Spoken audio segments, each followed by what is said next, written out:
17 seconds. Down the middle to the end zone, and there it is! It kicks. Got to throw it right away, right now to someone in the middle. Down the middle. Oh my goodness! It's going to be a 48-yard attempt. So hundreds of thousands around the planet. The kick is good! It's going to overtime. Looking to the end zone for the win. He caught it. Ball game. Chiefs to the championship game. Welcome to another episode of Stupid People Talk Sports. As always, I'm Trey Wellington. I'm here with Joe and X. We're going to recap this weekend's Divisional Round games, do a little preview of what's to come this upcoming weekend, and we're going to talk about some NBA trade buzz because the trade deadline's coming. Joe, you're going to talk about some hockey. And NBA All-Stars just announced right before the show, so we'll talk about them. I don't know if either of you know who the All-Stars are, but I think we should actually – let's just jump off with that because that's breaking news. Let's just start with the All-Stars. In the Eastern Conference, we have X is frozen. X is frozen. I got that. I got it. Let's go right to the chat.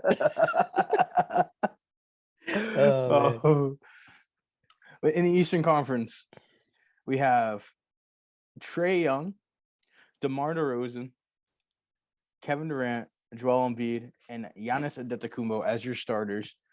In the Western Conference, we have Ja Morant, deservingly so, Nikola Jokic, LeBron James, Steph Curry, and here's the one that everyone's going to be up in arms about, Andrew Wiggins.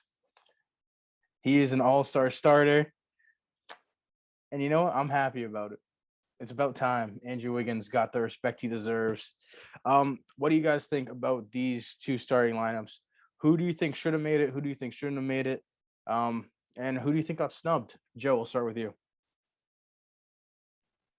I mean, I mostly like the two lineups.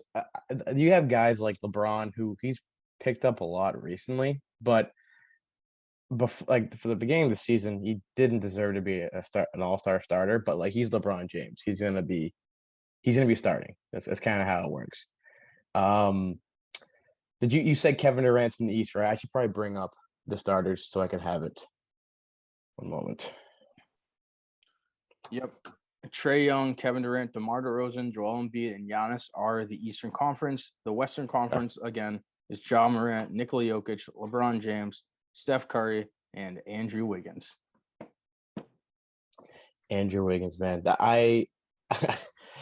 It's so, I mean, the Warriors are amazing. I always love to put like a Devin Booker in there. I love seeing Andrew Wiggins finally get his shine. I think he got screwed with the whole Cleveland thing back in the day. When he got drafted there, and LeBron was like, "See ya, go over there. I want Kevin Love instead of you." And I think Andrew Wiggins would have been a lot better player if he was under LeBron's wing for a little bit. So it's nice to see that. I think a guy that I'm happy is also there, and he naturally is going to be there. One of the best players in the league now is Jokic. I think he's got a legit shot to win back-to-back MVPs. And I was saying last year that's like no shot happens. This is his one-time winning. One of those guys that'll win once and that'll be it. But I think he's got a legit chance to win it, and I'm happy to see him there. He's like a really weird big man that you don't expect to be nasty, but he really is. So that's awesome to see, and a lot of good players. I kind of enjoy the All-Star game. I'm more of a fan of the skills competition. I think it's way more fun to watch. The All-Star game is one of those things where I can just watch highlights. That's kind of all I need to see, and there'll be plenty of them from the game. I don't need to watch the game from beginning to end. I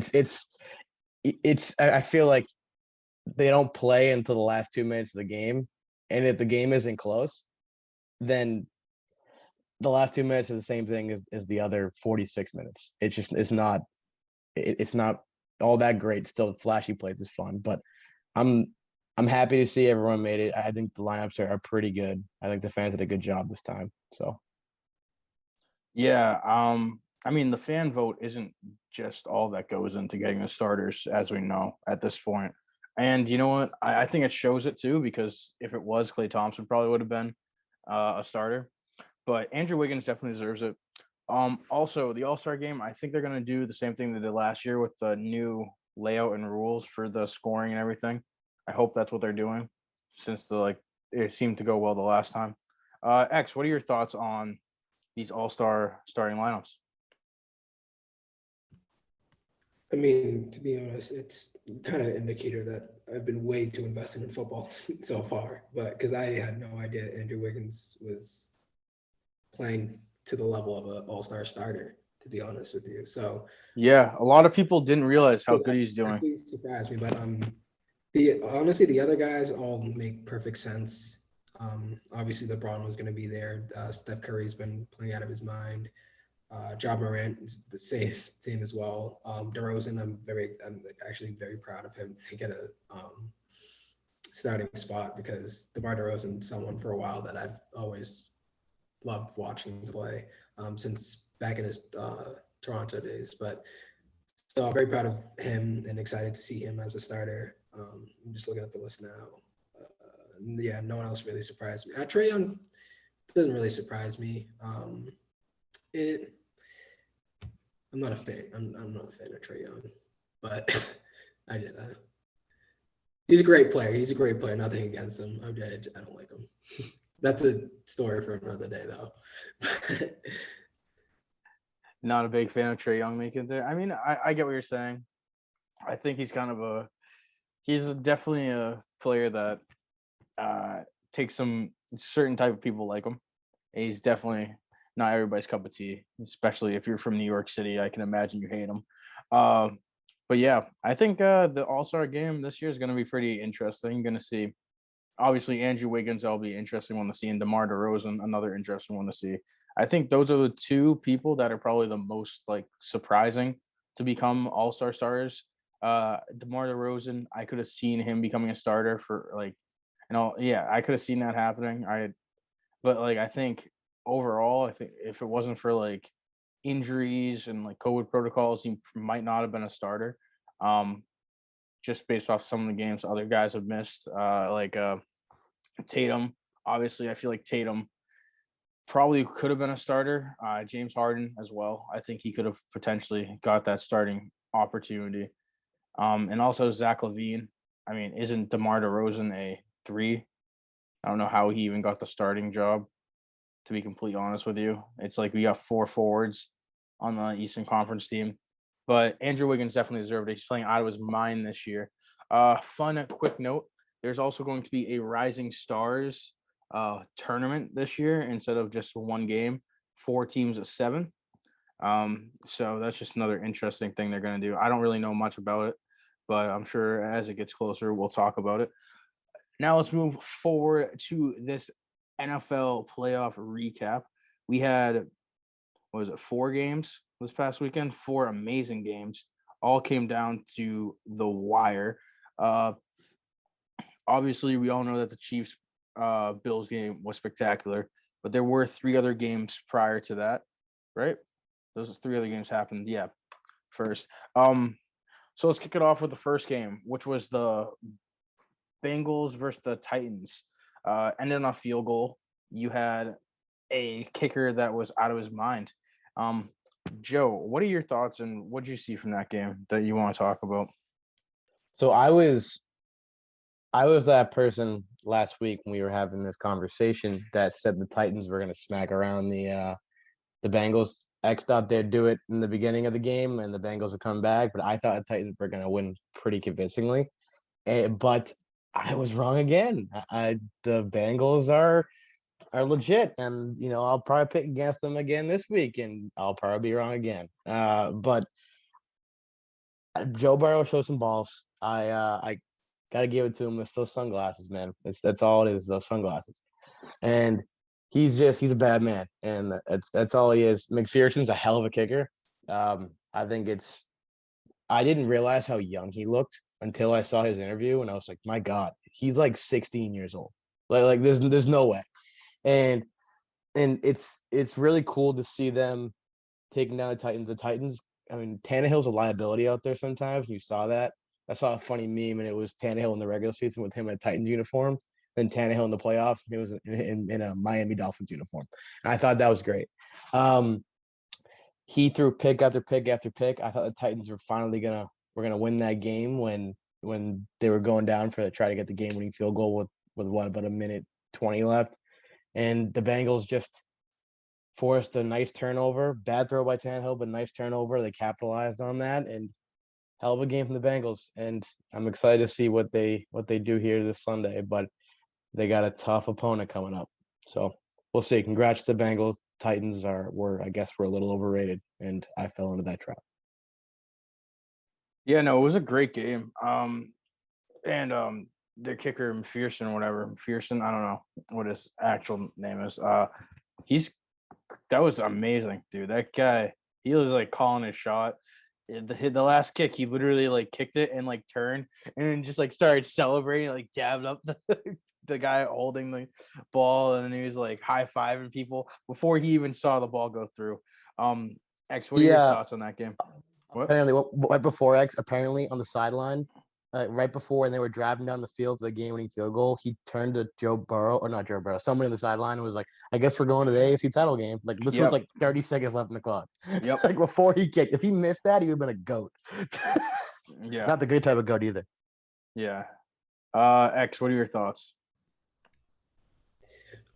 Dude, so yeah, Joe, you were very wrong about the Titans smacking around the Bengals for sure. But so was I, because I thought they were going to start off strong, and first throw of the game, Ryan Tannehill throws an interception. So when I saw that, I was like, I don't know how this game is going to go, but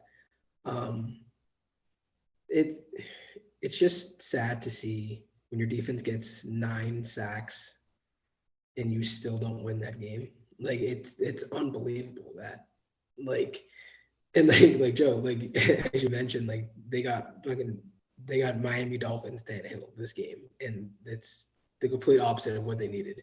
They needed the Tannehill they had all season.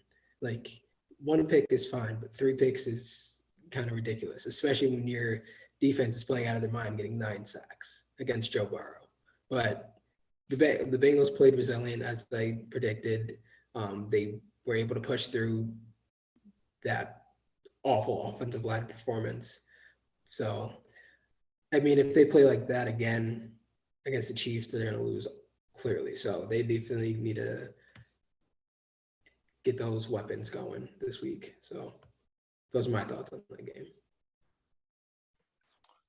Yeah, they definitely need to get their weapons on point going up against the Chiefs. We'll get to exactly why later, because we all saw what Mahomes can do with 13 seconds. We move on to our next game, which was the Rams versus the Buccaneers. Was that the next one? I don't even know. Was it? I don't know which one. 49ers Packers? Yeah, it was 49ers Packers. It was Saturday night. We'll do that. Yeah, we'll do 49ers Packers first then.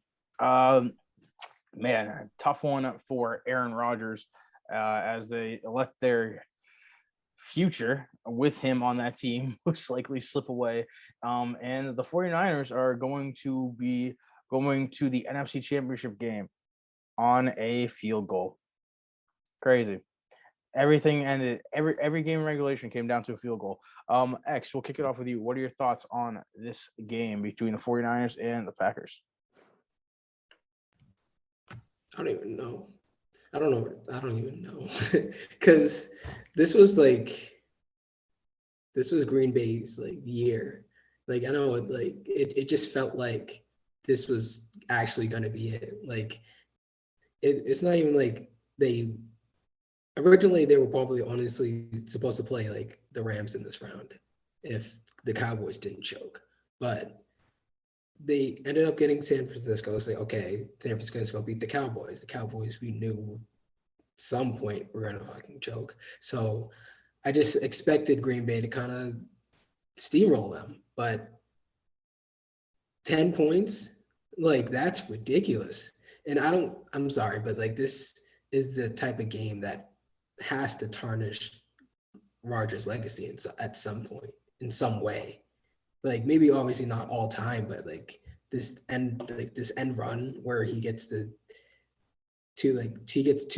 gets the two straight NFC championships and lose, and then that's just disappointing to me. So those are my thoughts on that game. And San Francisco didn't even play well either. Did their offense score? No. So I don't even they lost the game off with what was it, a blocked punt for a touchdown? Like, are you kidding me? That's ridiculous. Those are my thoughts. So, Joe, your turn. My turn. All right. Yeah. Like you said a lot there, and I agree with all of it. I won't spend too much time on Aaron Rodgers because he just is once again proven he's a fraud, and he just ticks me off because I picked them to go to the Super Bowl and win, and everything he does in the regular season, he comes out in the playoff and chokes every time. But I digress. I don't want to talk about that fraud. The Niners played such great football. The Packers played right into their hands. The Packers went down and scored a touchdown the first drive of the game, and I was like, okay, well, I don't know. Like this might. I thought the Niners would keep it close, but that might not happen. And then the Niners defense tightened up, and the Packers got 3 points the rest of the game, which is pathetic. And it's a lot goes to the Niners. That defense came out and played. As a team from Northern California, and it's a little colder up there, but it's still California. They came out and they played great football in the freezing cold snow, like 1 degrees. And I make fun of Jimmy Garoppolo a lot, but he made big time throws in the final drive of the game. And maybe, just maybe, we're talking about Tannehill a minute ago. Maybe Ryan Tannehill should have been Jimmy Garoppolo. And if you told me that before the weekend started, I would have laughed in your face. I would be like, no, he shouldn't have been. You got to go a lot better than that. But yeah, Jimmy Garoppolo, he got it done. He did what he had to do. Turned it over, one time, right? That's it. That's all he can do. And Deebo Samuel's an absolute juggernaut. George Kittle's finally healthy and ready to go. Good for the Niners. I'm rooting for them, and I think that they're built very, very well to win these type of games. I'm not sure how they would stack up in a game against the Chiefs in the Super Bowl, but but they're built well, and they are a force you reckon with. And I'm shocked that I am still saying this and talking about them.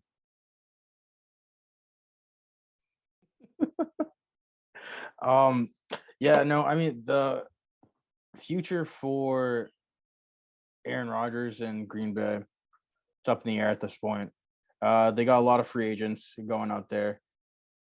Adams is going to be a free agent as well, so it's going to be interesting where that team goes from here. I imagine if you don't keep Adams, you don't keep Rodgers, and vice versa. There's only one way I see both of them staying because obviously both of them can get paid and both of them can go someplace and make a ton of money and probably compete. Lots of different places. You got Miami. Sure, they'd love to get out of the cold, and Miami could definitely use 2 pieces like them. Who knows? The Green Bay era might be over. So doors wide open, in my opinion, out there in the West now. Not the West, the NFC. Moving forward to our next game, though, we got the Rams versus the Buccaneers, and talked about the NFC being wide open. These are 2 teams that may also probably were in the win now mode just based off of who they have on their teams. Rams came out with a close win on a game that they almost lost, to be completely honest with you. Joe, since Tom Brady is one of your favorites, we'll start with you. Yeah, that was a very, very fun game to watch. It was like a tale of 2 halves, or I guess it kind of almost mirrored the Falcons Super Bowl. If you're a Brady fan, the first 2.5 quarters were all Rams. The Bucks got a few breaks here and there, but it looked like the Rams were just too good, and the Bucks lacked too many weapons. Like they're down multiple receivers, so they couldn't keep up with them. And the defense really hasn't been together, all season. This is the first game they played together, and half of them hadn't played in months. So it was tough for them, to really come out there and play as a cohesive unit. And I really thought when Leonard Fournette scored that game time touchdown, I thought there was like no chance the Rams were going to win that game. And Matthew Stafford showed some serious stones, man, and he made two amazing throws. I think he definitely got some help from the Bucs secondary. I'm not really sure what that play call was. I'm not sure what Todd Bowles was thinking there on that final throw of the game to Cooper Kupp. You don't leave the best receiver in the NFL that was on pace to break multiple records. Like he literally had the triple crown for a receiver this year. And you don't leave him by himself, one-on-one with a safety. That's you're asking to lose the game with 20 seconds. Ridiculous. But if this is Tom Brady's last game, he went out, bringing his team back like he always did. And I hope it's not. I like to see him play another year. But could be the last time we see Tom Brady, but good for the Rams. They've been building that team for a while. They unfortunately ran to the Patriots a few years ago in the Super Bowl, and they kind of got lucky that they were there. The Saints probably should have been there. It's a bad missed call. But the Rams, they played really well. The pass rush is there. Going to make the Niners, going to give them a lot of headaches this coming Sunday. Definitely going to be interesting to see what happens with Tom Brady and also with Gronk moving forward. X, what are your thoughts on this game? Pretty much what Joe said. I mean, I think for a second there, I really thought Tom Brady was going to pull off another absolutely ridiculous comeback, which I mean, honestly, he should have if the defense didn't absolutely blow the game. Because as Joe mentioned, I don't understand how you let literally the best receiver in the league just get just a big play like that at the end of the game, one-on-one with I remember I texted you guys before that drive started. I was like, watch Stafford and OBJ are going to do big things. And two straight passes to Cooper Kupp for literally to end the game. And I was like, okay, that's fine, I guess. That works too. But honestly, the Bucs should have won that game. But I think the fact that the Rams were able to pull it off, I think they're not my Super Bowl favorite, but I think they're gonna beat the San Francisco 49ers next week and get to the playoffs and get to the Super Bowl. So that's what I think. And in regards to Tom Brady, I don't think this is his last season. It could be, and if it is, I think it was a good one. I don't think he has anything to be ashamed of this season. So led the league in passing touchdowns and yards. Yeah, exactly. If this is the way that's honestly perfect. So yeah, no, he definitely had a great season. I mean, he's still potential for him to be MVP when that's all said and done. He did say he would like to go out on top in an interview. But he also at the same time said he'll know when it's the time to end, but ideally he'd like to go out on top. Green Bay game, honestly. Yeah. If they take playoffs into consideration, he should be the MVP.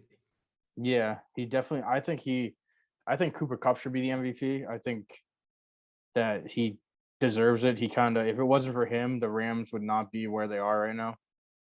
There's no way that anyone else would have been able to do that. Stafford, it's not Stafford that made Cooper Kupp good. It's Cooper Kupp that made Stafford great. He definitely helped. He definitely helped. Yeah. Yeah. Stafford's a hell of a quarterback. But if it wasn't for Cooper Kupp, I mean, Stafford's not making anyone that much better. You know what I mean? That was all Cooper Kupp. Cooper Kupp elevated Stafford. Stafford didn't elevate Kupp, in my opinion. Quickly moving to the last game, Chiefs versus Bills, probably the best game of the entire playoff so far. Instant classic. We talking about this for years to come. Because what was it in the last 2 minutes? There was 25 points scored or something. It's crazy, insane. Honestly, at no point could you say the game was over. And I remember X, he texted us and he said, "You're going to tell me that he doesn't end up winning this game for him?" And that's immediately when I went in there and I was like, cash out and replace bet. And it paid off. So shout out to X. But Joe, quickly give us your takeaways from this game. Oh, it was awesome, man. It was everything that I expected and more from this game. Like you said, instant classic. It's Josh Allen proved everything he needed to. I mean, he still got to win a Super Bowl. I think he will. I think the Bills, and it pains me to say it because I like watching Buffalo fans suffer. But it pains me to say it, but he's going to win a Super Bowl with the Bills. Probably soon, maybe next year. Who knows? But the Bills outplayed the Chiefs. Josh Allen outplayed Patrick Mahomes. They both were incredible. But Patrick Mahomes' heroics, the Grim Reaper comment that Andy Reid made, the amazing throws, composure, it was unbelievable. It was the final 2 minutes of that game were the best 2 minutes of football I've ever watched in my life. And I'm not sure. And I've watched 6 Patriots Super Bowls. If I'm gonna be honest with you, probably 3 that I can fully remember, like winning, and some really good ones too. But yeah, that's the best 2 minutes of football I've ever watched in my life. It was unreal.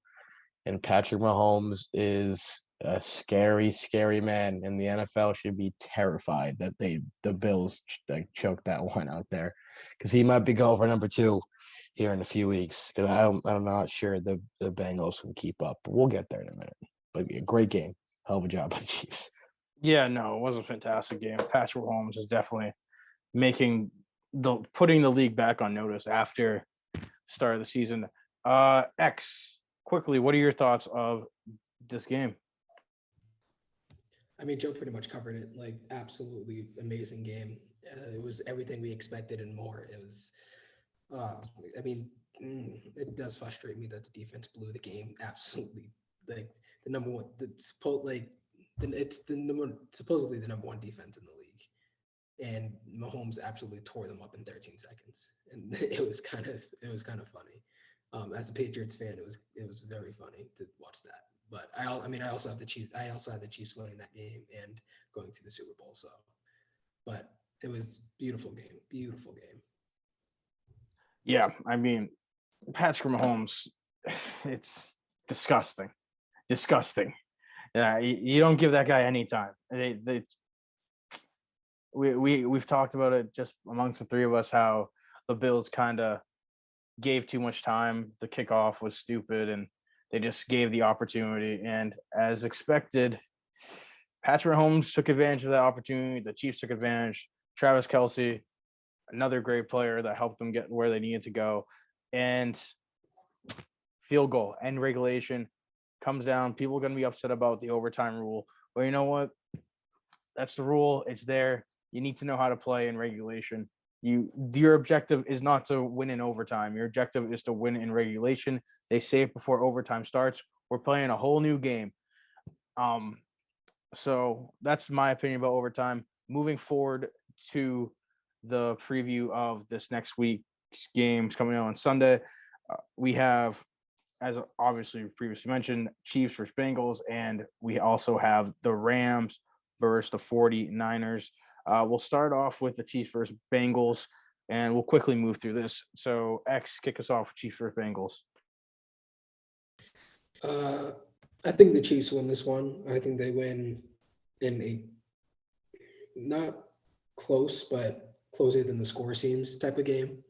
I'm thinking probably like 35, 24, just it seems, the score seems pretty bad, but not really. I think Joe Burrow, Jamar Chase, T. Higgins, all those guys, I think they have phenomenal games. I think Tyreek Hill, Kelsey, they also have phenomenal games. I think it's going to be pretty much Chiefs, Bills, but the Chiefs will pull away at one point in this game just to kind of seal it. So Chiefs to the Super Bowl for the AFC. And Joe, who do you think's going for the Chiefs Bengals? Yeah, I got the Chiefs too. I think that the Chiefs can be riding high after that last game. I think that's going to carry over into this one. I'm not gonna. I really want to say the whole Titans prediction all over again, where I think their Chiefs are going to beat them up. But I learned my lesson, so I'll respect the Bengals a little bit here. I'm gonna say it's like a 34-23 score. Something very similar to UX, almost identical. We're a point off for each team. And yeah, I think the Chiefs are going to be a little too much for them. I think that they are seasoned, and this is their fourth straight AFC Championship game. Every single component's the same. Just now they have a better offensive line, which Mahomes has never had. So yeah, I think it's going to be too much. I think the Chiefs have a very underrated defense. Their defense is rated like number 1 in the league for a little bit, a stretch over the season. So I think they're going to get to the passer. They're not going to sack Burrow 9 times like the Titans did, but they're going to get to Burrow a few times. And I think like 4 or 5 sacks is reasonable, and that's probably what you're going to get. And I think that the Bengals aren't ready. Good for them for getting this far. No one in the world thought they'd be here. Not even probably Joe Burrow thought they'd be here. But I'm proud of them.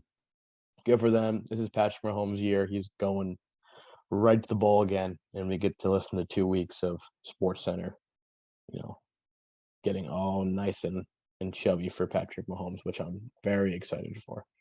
So yeah, good for the Chiefs. They're gonna get there again. Yeah, I mean, it seems like the Chiefs are gonna potentially just lock it up and walk away with the Super Bowl victory this year at the rate they're going, and who they potentially could play. We talked about it. If the 49ers do make it, we think that the 49ers will probably end up winning, just because hard to stop that type of train of like hype and like pride and just a hot streak essentially. But speaking of 49ers, let's quickly discuss who we think is going to win that game. 49ers, Rams, myself, I think the Chiefs will beat the Bengals. I think we'll be surprised how the game ends. But 49ers versus Rams, Joe, quickly, who do you think is going to win that one? I've been going back and forth the whole week, and everyone sees my background. Am I trying to trick people? Maybe I am. Ooh, no, I'm not. I'm picking the 49ers this weekend. I think that they are. I don't even know why I'm picking the 49ers this weekend. It just something tells me that they're going to the Super Bowl, and I'm not even sure why. I can't point to a reason that's not the defense as to why they're going to the Super Bowl. It's not Jimmy Garoppolo. Deebo Samuel's not going to run through everybody, and he's a friggin' wide receiver. He's not going to run through everybody. I know he had a great rushing season as a wide receiver. It's not going to happen. Someone's got to get the ball at George Kittle, and I don't think Garoppolo's that guy. I hate Jimmy Garoppolo. I think he kind of sucks. But for some reason, I just think it's going to be a tight game. I think the Rams are going to get frustrated. I think the Niners are going to keep them low scoring. And I think the Rams are going to be sitting there freaking out. Matthew Stafford's going to have his classic interception late in the game. And we're all going to be sitting there on Sunday night just staring at the TV like the Niners just won 16-13 in the NFC Championship game over the extremely the Rams are so much better than the Niners. And this talent all across the board, and the Niners are going to win. I don't know why. I don't know how. There isn't a rhyme or reason to it, but they're going to win, and we're going to see a Super Bowl rematch from 2 years ago. And I'm not sure why, but it'll happen. I mean, I wouldn't be upset if we saw a Super Bowl rematch, but I'd like to see the Chiefs go up against the Rams defense. X, what are your thoughts on this Niners-Rams game? Of course. But as I was saying, I thought Joe was right with the low-scoring game, I think. But I just think that the defense for the Rams is just going to be too much for Jimmy Garoppolo. I think he's going to find a way to screw this game up for them. I usually think he's good in games where he doesn't have all he has to do is not mess up. I think he's good at games like that. But I think in this case he's going to mess up. I just feel it in my gut. So I think he's going to throw a couple late picks, and the Rams are going to have a low scoring game. So I think it's going to be like 18-10, something like that. So that's my final score prediction. I think the Rams are going to the Super Bowl for the NFC. Yeah, I mean, I think the Rams are probably going to go as well. I don't think I see the 49ers going. I mean, either way, I think whoever comes out of the NFC will be an interesting Super Bowl matchup. If the Chiefs go, if the Bengals go, I feel like whoever comes out of the NFC will might just slap them around. I mean, they might Gotta not. be the Niners. It's gotta be the Niners. Gotta bring that Joe Montana rematch back with the Bengals. If it's Bengals 49ers, I got Bengals on that one. Yeah, I Be a think good that. game. I mean, Bengals 49ers, I'm watching for the commercials. Bengals 49ers, I'm definitely watching the Super Bowl for the commercials. If that's what ends up happening, I'll probably watch for the commercials. I don't really give a damn. Joe, I can just leave you from this call right now. Don't make faces like that at me. 49ers don't deserve to be there. Jimmy Garoppolo is not a Super Bowl caliber quarterback. Especially not this year. Joe Burrow, if the Bengals do get there, I don't know how they did it.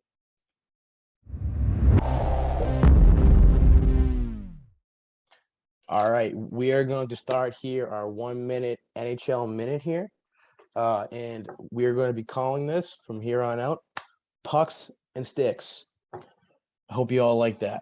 All right, so first things first, we got a very intriguing NHL season here. Everyone's laughing at me. I don't understand it. You guys don't get it. You don't get NHL culture. So first things first, we got to talk about a few teams. I'm think gonna pucks and sticks is the wrong way to go. I think you should have been sticks and pucks. But that's just Leave my title alone.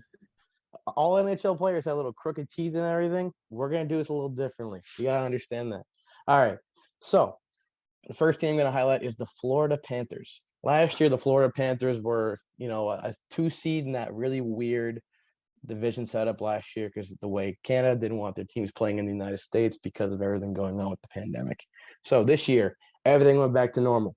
The Panthers have been unreal this year. I am so proud of them. Their defense is looking really, really great. They're getting great goaltending. They're currently first place in the entire Eastern Conference right now.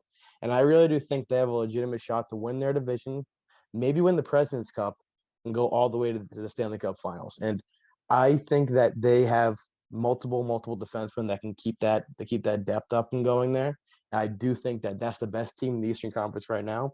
Other than maybe the Rangers have looked really good too, which is shocking to me. But we won't go there. We'll talk about them another week. But this week, it's all about the Panthers. They're looking great. In the Western Conference, let's talk about the best team in the West. And they are one of the best teams in the league as well. And that is the Colorado Avalanche. Last year, reigning President's Cup winners, everyone thought they were going to be marching all the way to the Stanley Cup Finals. I guess that division shakeup was what was different there because the Montreal Canadiens somehow came out of that side of the bracket, which was amazing to me. But last year you saw the Golden Knights, they went up against the Avalanche. And in the first game, the Avalanche won 8-1 in that second round series. And everyone at that point, the Avalanche had won their first 5 games in the playoffs. And everyone's saying, oh my God, this team is ridiculous. Nathan MacKinnon, one of the best players in the entire NHL. Great player. And I think that Avalanche team right now is on a mission to go ahead and do exactly what they were supposed to do last year and march all the way to the Stanley Cup Finals. We all know how hockey works. Even if you're an 8th seed, you still got a chance to go. The Kings marched years and years ago. The Kings marched as an 8th seed all the way to the Stanley Cup Finals, and they won, which still to this day amazes me. But you don't need to be a 1 seed to get there. Montreal last year, they were not very good. They barely made the playoffs. They get there, and next thing you know, they're in the Stanley Cup Finals. Now they got their ass kicked by the Lightning, and the Lightning are another one of those teams where they beat Florida last year. They could come out of the East. But right now, those are my 2 teams I'm spotlighting. I'm picking my 2 top conference leaders right now. This way we can talk, and each week we're going to go on the list. We're going to evaluate the standings, and we're going to figure out who the best team in the NHL is at that moment, who's playing the best, and what are some very difficult and interesting topics we need to talk about in the NHL. So I hope you enjoyed Pucks and Sticks. Sticks and pucks. Sticks and pucks. I don't mean to micromanage, but that's what we're going with. Sticks and pucks just sounds better. Come on, X, you got my back on this one, right? Sticks and pucks sounds better than pucks and sticks. How about puck and sticks? Puck and you get it? A little play on words. What was the play on words? Puck and sticks. All right. Puck and sticks? That's even worse. Yeah, let's let the marketing grad. Let's let the marketing grad pick the No, that's worse, Joe. That's worse. Yeah. Sticks? No. no. Yeah, let's let the business and marketing students deal with the I know my branding. fans are currently listening to this right now and just just shitting all over Trey and X, going, they don't know what they're talking about. Puck and sticks, bro. Puck Okay, and sticks. I Puck and give you sticks. that's better than I think that's better than sticks and pucks. It's already growing on you. It's been about 15 seconds. We're good to go. I might call it who gives two pucks. That's not a bad one either. I do like that one. To NBA trade buzz. There's been a lot going on in the NBA recently with terms of trading and stuff like that. A lot of names have been thrown out there. We have Marcus Smart, John Collins. I mean, Russell Westbrook, he's always thrown out in trade deadlines, it seems like. And Miles Turner, those are like some of the big names. Obviously, you got Ben Simmons always in there. James Harden, he's being tossed around. But we're going to stick to the first four names you mentioned. Those seem like the biggest, most buzzworthy names right now. Smart, Collins, Westbrook, Turner. My dog's losing her mind for no damn reason. Out of those four people, I want to ask, who do you think is most likely to be traded? Smart, Collins, Westbrook, or Turner? Joe, we'll start with you. That's a tough question. I think right now I would say Marcus Smart. Because John Collins, Atlanta's talked about him for a while, but I also think he's a decent, I wouldn't call him a pillar, but he's a great young player and a really good asset for that Atlanta team. And I think they might want to see him grow a little bit and figure out what exactly he is. Because he was around and he was one of those guys right when Trae Young was getting in the league too. And he was one of those guys that everyone was kind of like, oh, John Collins. Russell Westbrook's a tough contract to trade, and I'm not sure that they're going to do that. Miles Turner is also right there with Smart. I say it's one of those two. Miles Turner is going to have to go to a contender there because they're going to be the ones that are calling. I know he's young, but no team that's rebuilding is going to take on Miles Turner right now because he's going to make them better immediately. And if you're rebuilding, you don't want good players on your roster. You want guys that have potential. Miles Turner is reaching his potential right now, and you don't want that on your roster. He's not going to match up with any of the young guys. He's going to make you too good. You're not going to get a good enough pick, especially with the NBA draft being a lottery. But yeah, I think it's Marcus Smart. I think the Celtics are going to be sellers to deadline. They're just not good enough. They're not consistent enough, and I think that if I'm Brad Stevens, I almost said Danny Ainge. If I'm Brad Stevens, if you get a good enough offer where you can get a couple of decent young players, they don't have to be blue chip stock or prospects. All they need to be is decent young players that could be role players and that could maybe one becoming a legitimate starter in the NBA or a couple decent picks. So Evan Fournier get traded for 2 seconds last year. If that's what you're getting for Marcus Smart, you might as well keep him at this point. So it's interesting to see what's going to happen. I think it's probably Marcus Smart right now is most likely to be traded, but Miles Turner's not too far behind. Yeah, Marcus Smart. It's a whole interesting thing. We'll see where it goes. X, what are your thoughts? Who do you think is the most likely to be traded out of those four people? Turner, Collins, Westbrook, and Smart. I agree with Joe. I think Smart and Turner. Honestly, I can see a deal with them being traded in a trade together. Turner to the Celtics would make them I think would make them a contender. You can even throw in Marcus Smart, probably even Al Horford or one of the other big guys that was kind of just too slow.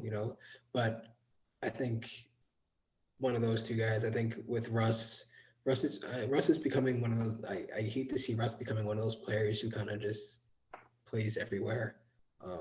I know there's a lot of players like that, obviously great players like that, like Shaq, but I mean, I don't want him late in his career just to be kind of ending up being a bum, especially with how great Russell Westbrook has been throughout his career. So I kind of hope he figures it out, whether it's with the Lakers or with the next team he's on, if there is a next team, which there probably will be. But I don't think it's going to be anytime soon, or not this season at least. So it's got to be either Smart or Turner, hopefully together. Yeah, I mean, there's a lot of things up in the air when you talk about these four guys getting traded. Their names seem to be the ones that are always Smart, Collins, and Turner. Their names are thrown around almost at every single deadline just because of their value that they can add to a contending team and the value that they can bring back from people. There's a lot of upside with all of them, and you know what you're getting, especially with Smart. You know what you're going to get from him. You know his defense is amazing, and you know he's always there, going to hustle and put in the work offensively and defensively in the hustle aspect. You know he's a streaky shooter. So on the right team, you'll know how to use him. Turner, uh, another guy, you know what you're gonna get. Very good defender, um, kind of a good stretch big man, and Collins. The upside for him is insane. In my personal opinion, I mean, I think who should be traded, Russell Westbrook. I think he. I think if anything, the Lakers are a complete failure of a team this year. Um, and Westbrook is unfortunately part of that issue. Um, I think who's most likely to get traded in terms of like a team wanting to trade someone away, I think we're looking at John Collins, mainly because reports have it that the Hawks are willing to take a first round pick and a guy that they can place in the starting lineup. And I think I think it's pretty good for a guy like Collins. I mean, if you're a team like the Celtics, I think you say, hey, you want Marcus Smart, and we'll give you a first round pick for Collins. He fits into that perfect four spot. You put Williams at the five. You got a starting lineup there. Celtics, though, they need a point guard. So I think if Smart gets traded, we'll probably be getting a point guard back for him in Boston. But moving forward, let's get right to what is going to be our play of the week. I don't know if you guys saw this, but the 4-point play that Luke Kennard had to win the game for the Clippers, it was kind of insane. And I don't know how you even get yourself into a situation where you allow a guy to hit hit a three, foul him, and allow him to hit the final shot. I mean, you let the guy take the shot. I'd rather see the guy take the shot and make it. The Clippers are doing something special right now. They don't have their two best players, which that team is literally built around Paul George and Kawhi Leonard. It's nice to see the Clippers doing this. It's nice to see them putting in the work. Do you guys have any comments on this 4-point play? Joe, what are It your was thoughts on just this? it was just a pointless foul. Like I understand you got to play defense in the play, but just it was a clear foul too. Like he didn't even try to hide it. It was just it was pathetic, man. And everyone, Luke Kennard too. Like and everyone that can hit a 4-point play to win the game, Luke Kennard. Like like that's just a funny statement to say. Like I enjoy just saying it. But it's great shot, and it was kind of a magical moment. I'm not gonna lie. When I was first watching it, I just had a smile on my face the whole time. I'm not even sure why. I didn't like Luke Kennard all that much, but I just thought it was a really funny play to watch. And you don't see that very often. It's like a 1 in a million chance that something like that happens. Like when you're sitting there watching your favorite team play, they're down by 3, and you're just like, oh my God, I don't want to go to overtime. Just someone hit a 4-point play right now with 3 seconds left. We got to do it. And just it never ever happens. And for it to happen, I really want to see it happen in a big time game in like the playoffs, and somebody goes home because of it. And that would probably make my life. I'd be able to Yeah, stop watching sports after that. I mean, it is kind of weird. You never really see games end on a 4-point play. I mean, you rarely see 4-point plays actually even happen in general. And to think that in a situation where it would be so detrimental for a 4-point play to happen, they let one happen, it's kind of embarrassing. X, did you end up getting a chance to look at that 4-point play? Yes, I just watched it. Um, the funniest part is the commentator literally said, "You guys can't foul here," right before he takes the shot and gets fouled. Literally second before. Oh my god. The NBA is an amazing place. The NBA is an amazing place. What's that saying a few years ago? The NBA is where impossible happens, and it really is. It really is. But that's gonna end it for today's or this video. That's gonna end it for this episode video of Stu People Talk Sports. We'll be back again next week with more discussions on all things sports. We'll see you guys then. Thank you for watching. Please like and subscribe.